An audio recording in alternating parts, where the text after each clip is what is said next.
Zimbabwe has been battling severe power shortages.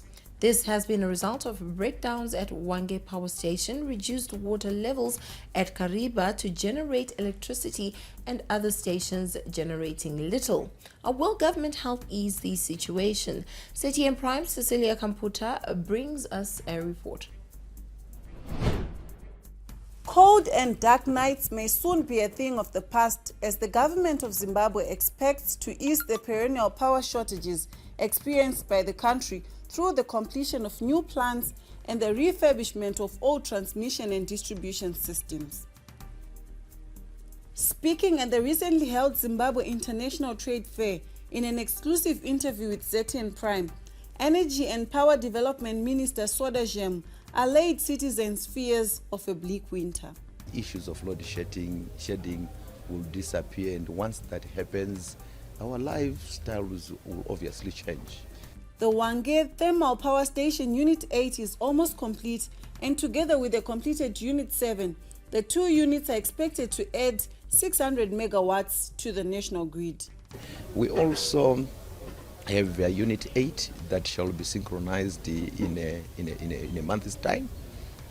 We shall be having Unit 8 coming through, but it shall be on commissioning test, and in June Unit 7 shall be available commercially. It means the current tests that are currently that are being conducted would have been completed, and that unit will consistently be feeding 300 units into the grid. 300 units will also be coming through from Unit 8. The power utility has been struggling to meet the country's power demands, weighing on Zimbabwe's economic activity, but the improved power generation will breathe life into business.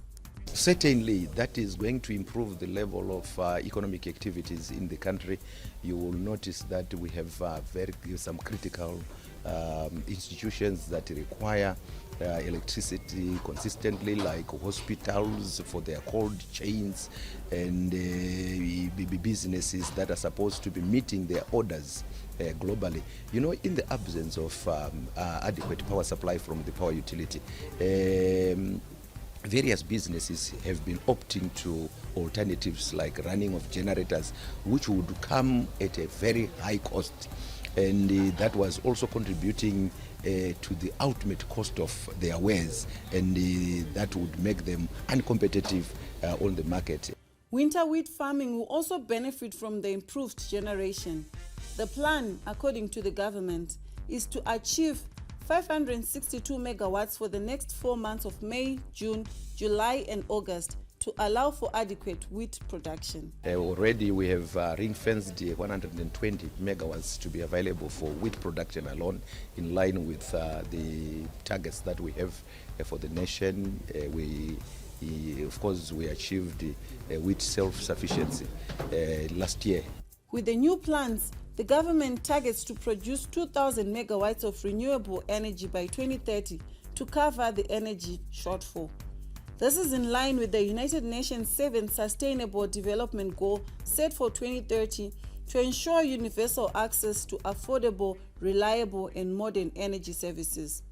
Is between 1,200 to 1,300, which is being produced internally before we bring in some imports, and with imports we get up to around 1,450. That's the total power that can be availed if Hwange is working properly. According to power utility ZTN, power demand will rise from the current 1,500 megawatts to 5,177 megawatts by 2030. Apart from Hwange Thermal Power Station, the country has an array of power projects that are taking place across the country and are at various stages of completion.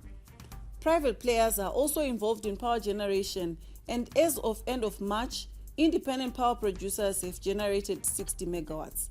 Cecilia Kamputa reporting for ZTN Prime in Harare.